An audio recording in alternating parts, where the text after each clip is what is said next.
도널드 트럼프 미국 대통령이 김정은 북한 국무위원장과 좋은 관계라며 한미연합훈련 규모를 대폭 축소하라고 지시했다고 밝혔습니다. 김정관 산업통상부 장관은 대미 투자 1호 발표를 앞두고 쟁점 해소를 위해 미국을 방문했습니다. 워싱턴 연결합니다. 홍상희 특파원.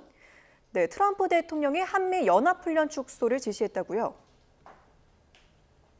네, 한미연합훈련인 을지자유의 방패 시작을 앞두고 잠시 전 트루스 소셜에 올린 글에서 밝힌 내용입니다. 북한 김정은 위원장과 자신이 매우 좋은 관계를 맺고 있는 점을 고려할 때 이 미국이 한국과의 연합군사훈련에 참여하기로 지금까지 동의해온 사실이 자신은 마음에 들지 않는다고 밝혔습니다.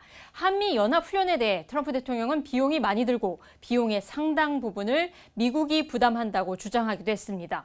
트럼프 대통령은 한미연합훈련이 미국을 위협하지 않고 존중하는 태도를 보인 나라에 부적절하고 적대적인 신호를 보낸다고 강조했습니다. 그러면서 한미연합훈련을 취소하기에는 너무 늦었다는 점을 감안해서 헤그세스 국방장관에게 연합훈련 규모를 대폭 축소하라고 지시했다고 설명했습니다. 어떤 연합훈련을 얼마나 축소할 것인지는 구체적으로 밝히지 않았습니다만 오늘부터 27일까지 진행되는 을지자유의 방패를 앞둔 발언이기 때문에 훈련에 어떤 영향을 미칠지 관심입니다. 트럼프 대통령은 지난 2018년 6월에도 싱가포르 북미 정상회담 직후 한미연합훈련을 중단하겠다고 발표했고 을지 프리덤 가디언 연습 계획이 중단되기도 했습니다. 트럼프 대통령은 오늘 또 한미연합훈련과는 관련이 없는 이야기지만 우리 정부에 대한 불만도 터뜨렸는데요. 최근 이재명 대통령에게 이란의 비핵화 노력에 동참할 의향이 있는지 물었지만 사양하겠다고 말했다고 덧붙였습니다. 네, 그리고 김정관 산업통상부 장관은 오늘 미국을 방문했는데 대미 투자 협의가 예상되고 있죠?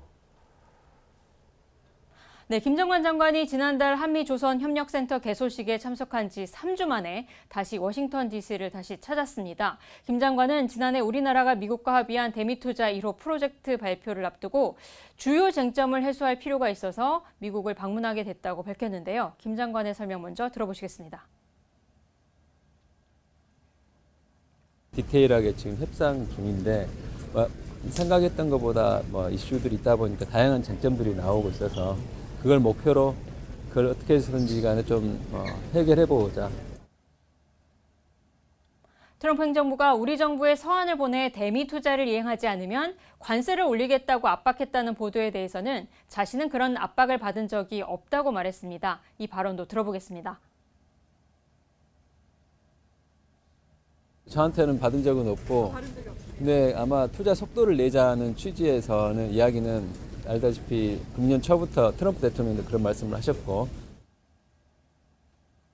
김 장관은 이르면 이달 말 대미투자 1호 프로젝트를 발표하겠다는 목표는 여전히 유효하다고 말했습니다. 대미투자 1호 프로젝트로는 에너지 협력 사업으로 미 텍사스 가스복합 화력발전소 건설 사업이 유력하게 거론되고 있는데 좀 기다려보자며 말을 아꼈습니다.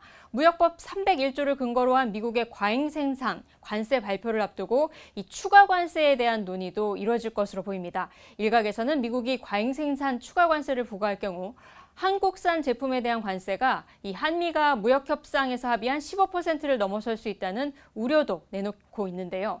김 장관은 지난해 대미 투자를 조건으로 합의한 15% 관세 수준을 넘어서지 않도록 최선을 다하겠다고 말했습니다. 또 여항구 통상교섭본부장의 경질로 대미 협상에 차질이 빚어지는 게 아니냐는 우려에 대해서는 김 장관은 협상은 개인이 아니라 전체 조직이 하는 거라면서 공백이 없도록 최선을 다하겠다고 말했습니다. 지금까지 워싱턴에서 전해드렸습니다.